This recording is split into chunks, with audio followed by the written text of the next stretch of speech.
Trending Balita! Mga food vlogger nagsama-sama sa isang convention sa London. Sa ikalawang Food Blogger Connect Conference, nagpalitan sila ng iba't ibang idea tungkol sa pagpapaganda ng kanilang mga vlogs. Mula sa paggawa ng recipe, pagkuha ng pictures, at pagsulat tungkol sa mga ito. At syempre, hindi mawawala ang inuman at chibugan. Ang food blogs na raw ang pinakasikat na platform para sa mga mahihilig sa pagkain.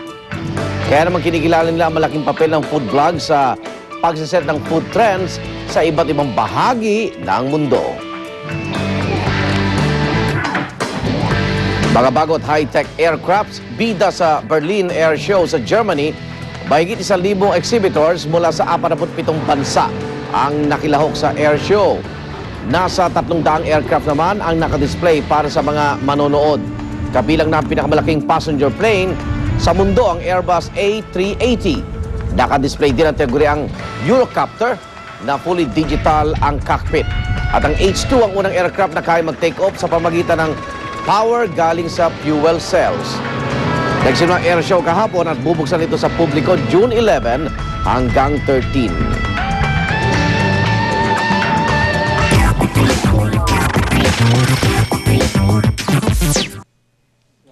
Usher todo promote sa kanyang bagong album. Ano naman kayang sasabi ng R&B artist tungkol kay Justin Bieber na nakasama rin niyang mag-perform sa London? Yan ang ating unang chika.